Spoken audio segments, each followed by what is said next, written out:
જો સપનામાં વોશરૂમ દેખાય તો મહેરબાની કરીને એનો ઉપયોગ કરવો નહીં, જનહિતમાં જારી। જ્યારે તમે રોતા હોય ત્યારે કોઈ નથી જોતું, જ્યારે તમે ચિંતામાં હોય ત્યારે કોઈ નથી જોતું, જ્યારે તમે મુશ્કેલીમાં હોય ત્યારે કોઈ નથી જોતું, પણ સાલું ક્યારેક એક છોકરીને લઈને ફરવા નીકળો, આખું ગામ જોવે। થિયેટરમાં લગ્ન થાય એટલે ફિલ્મ પૂરું થઈ જાય, અને આપણે લગ્ન થાય એટલે ફિલ્મ ચાલુ થાય। જો તમે પત્નીના ઈશારા અને હાવભાવ સમજી જતા હોય તો તમારે કોઈ ચોપડિયું બોપડિયું વાંચવાની જરૂર નથી, તમે એક જ્ઞાનનું છેલ્લું લેવલ પાર કરી લીધું। અત્યારની વહુ જયારે સાસુ બનશે ત્યારે નવી વહુને તો મજા જ હશે, કારણ કે સાસુ પોતે જીન્સ પહેરતી હશે, પીઝા ખાતી હશે અને સવારે 8:30 ઉઠતી હશે, નવી વહુને શું મેણા મારતી હતી। એક તો હું માસૂમ, ઉપરથી સીધો, મને તો ડર છે કે આ દુનિયા મને ક્યાંક બગાડી નો દે। કાલે મને મારા ગણિતના શિક્ષક મળ્યા, હું પગે લાગ્યો, મેં કીધું સાહેબ તમારા નંબર તો આપો। મને કે લખ 9 અબજ 83 કરોડ 27 લાખ 87,545। સાહેબ ને પાછો પગે લાગ્યો, મેં કીધું પછી મળી સાહેબ। તારી યાદની હું શું વાત કરું યાર, તારા વગર મને 60 મિનિટ પણ કલાક જેવી લાગે છે। ઈ વસ્તુ સારી છે કે પ્રાણીઓમાં જમવાનું બનાવવાનો રિવાજ નથી, નતર હાથીની વહુ તો જમવાનું બનાવીને થાકી જાત। ભાગીને લગ્ન કરવાની 4 ટિપ્સ। એલા ભાગવાના દીકરા થાવમાં, ભણવામાં હરખું ધ્યાન રાખો અને કામમાં હરખું ધ્યાન રાખો, તો હારી છોકરીઓના માગા સામેથી આવશે। જો તમારી એવી ઈચ્છા હોય કે આખી જિંદગી કોક તમને યાદ રાખે તો બસ કોકની પાસેથી ઉછીના લઈ અને ગાયબ થઈ જાવ। 2 છોકરીઓ બાદતી હોય ને સાહેબ, ત્યારે શાંતિથી બેહીને એને સાંભળવી, કારણ કે ત્યારે જ આપણને ખબર પડે કે કોનું ચક્કર કોની હારે હાલે છે।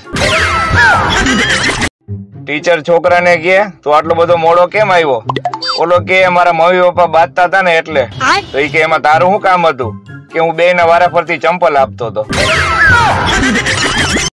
આજકાલ સાચા ઈમાનદાર અને પ્રેમાળ દોસ્તો ગોતવા ને એ બહુ અઘરું છે। હું પોતે જ હેરાન છું કે તમે મને ગોઈતો કેવી રીતે। તો મિત્રો પૂછવું તું ઈ કે માણસ જયારે રોવે છે ત્યારે એની આંખમાંથી આંસુડા પડે છે, તો દાંત કાઢે છે ત્યારે દાંત કેમ નથી પડતા। બજાર વચ્ચે સ્પીડમાં બાઇક હલાવવા વાળા માણસો પોતાની જાતને હીરો સમજતા હોય, પણ એને ખબર ન હોય કે ત્યારે હાલીને જવા વાળા માણસો એને આવડી દેતા હોય। પત્ની કે એવો ક્યાં કોઈ કાયદો છે કે મારે તમને રસોઈ કરીને રોજ જમાડવાના। અરે પતિ કે ગાંડી, દુનિયાનો એવો નિયમ છે કે કેદી હોય ને એને સરકાર જ જમાડે। પુરુષ ગમે એટલો બહાદુર કેમ ન હોય, પણ 1500 રૂપિયા વાળી વસ્તુને 200 રૂપિયામાં માંગવાની હિંમત તો સ્ત્રી જ કરી શકે। પત્ની 95 મિનિટ સુધી એની મમ્મી હારે વાત કરે, પછી છેલ્લે ખાલી એટલું જ બોલે કે મમ્મી ફ્રી થઈને ફોન કરું, અને એની મમ્મીએ એવું વિચારે કે મારી દીકરીને કેટલું કામ રહેતું હોય છે કે 2 મિનિટ હરખી વાત કરવાય નવરી નથી થતી। પત્ની પતિને કે તમારી હારે લગ્ન કરીને તો હું હેરાન થઈ ગઈ, આના કરતા કોક રાક્ષસ હારે પરણી હોત ને તો સારું હતું। અરે પતિ કે ભાઈ બેન માં લગ્ન નો થાય ગાંડી। એક તરછોડાયેલો પ્રેમી એની પ્રેમિકાને કે તારે મને છોડી જ દેવો તો બીજું ગમે એ બાનું કાઢવું તું, બીડી તો તારો બાપય પીવે।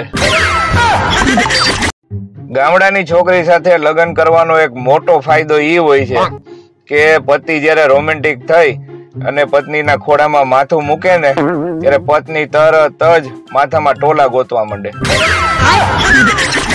તમે લગ્ન કરી લ્યો ને સાહેબ, પછી આખી દુનિયામાંથી કોઈનાથી તમને ડર ન લાગે સિવાય કે તમારી પત્ની।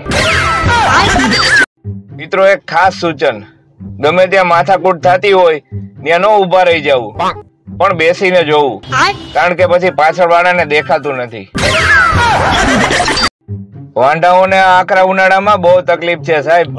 ઘરમાં રહીએ તો એકલું લાગે અને બહાર નીકળે તો લૂ લાગે। એક જગ્યાએ પ્રવચન હાલતું હતું કે દિશા ખોટી હોય ને તો પાછા વળી જવું, ઈ પછી રસ્તો હોય કે સંબંધ. અચ્છા. તો એક જણો ઉભો થઈને કે સાહેબ મારે દિશા નહીં હેતલ ખોટી છે, તો હું શું કરું?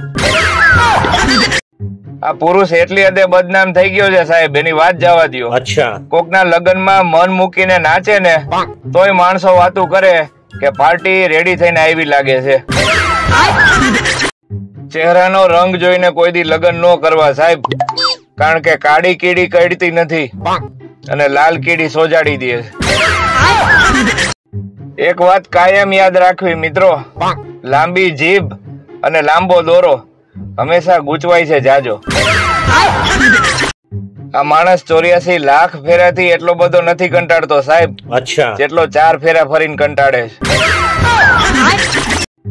લગ્ન જીવન પછી બેડરૂમ ની બદલાતી સુગંધ, 3 વર્ષ સુધી સ્પ્રે, બોડી સ્પ્રે અને ચોકલેટ ની સુગંધ. ઠીક હે. 3 વર્ષ પછી baby lotion, baby cream, baby powder અને ડાયપર ની સુગંધ. અને 15 વર્ષ પછી આયોડેક્સ, મૂવ, વિક્સ અને ઝંડુબામ ની સુગંધ. આજે સાંજે આખી કેરીના ભજીયા, એ નવરત્ન તેલમાં અને ભરેલા મમરાનું શાક બનાવવાનું છે. જેને ખાવાની ઈચ્છા હોય એ અગાઉથી કહી દેજો, પછી એમ ન થાય કે અમે રહી ગયા. પત્ની પતિને કે મારું અડધું માથું દુખે, ઓલો કે જેટલું હોય એટલું દુખે. બસ ત્યારથી પતિનું આખું શરીર દુખે. શિક્ષકે ક્લાસમાં પ્રશ્ન પૂછ્યો કે સાપની પૂંછડી પર પગ મૂકવો એટલે શું? તો એક છોકરો ઉભો થઈને કે પત્નીને વેકેશનમાં પિયર જતી રોકવી. પત્ની પતિને કે રોજ આમળા ખાવ તો લોહી સાફ થશે ને વિકાર બધા વયા જશે. અચ્છા. પતિ કે જેવું છે એવું પીને ખોટા નખરા ન કર. જેની પાછળ રૂ શબ્દ આવે ને ઈ બહુ ખતરનાક હોય. અચ્છા. જેમ કે વાંદરું, કૂતરું, સાસરું, અંધારું, કાવતરું અને સૌથી વધુ ખતરનાક બૈરું. મિત્રો આજે હું તમને લાઈન મારવાની 3 રીત શીખવાડું છું. એક તો પેન થી, બીજું માર્કર થી, ત્રીજું પેન્સિલ થી. બાકી થિંક પોઝિટિવ. તમારો મૂડ બહુ ખરાબ હોય ને સાહેબ, ત્યારે તમારી ઘરવાળી સાથે વાત કરી લેવી. એ ખરાબ મૂડ ની એ પથારી ફેરવી નાખશે. આ પ્રેમનો દરિયો એ અદ્ભુત છે સાહેબ. જે ડૂબી ગયો એ આશિક, અચ્છા, જે બચી ગયો એ પ્રેમી, ઠીક હે, અને જે તરતો રહી ગયો એ પતિ.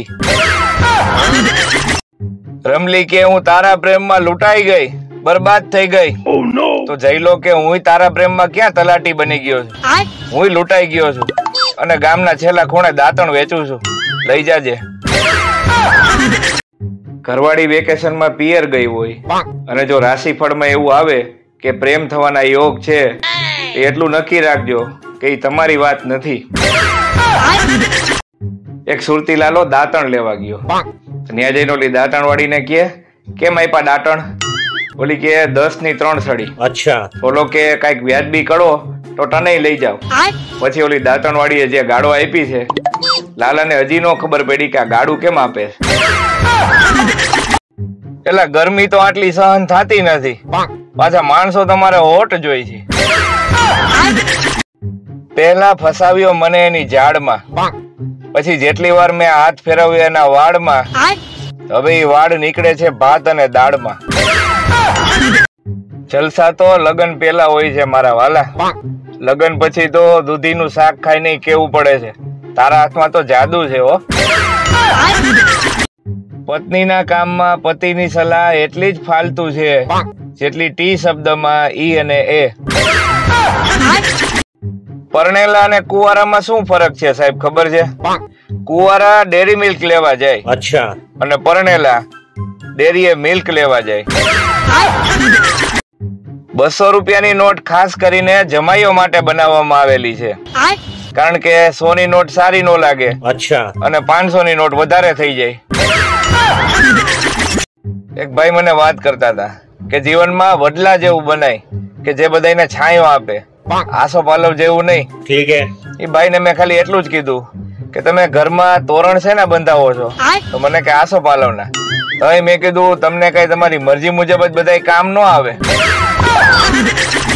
જન્મ પછી ગાયની આંખો તરત જ ખુલી જાય છે, બકરીની 2 કલાક પછી ખુલે છે, ठीक है, બિલાડીની 7 દિવસ પછી ખુલે છે, अच्छा, અને માણસની લગ્ન પછી ખુલે છે.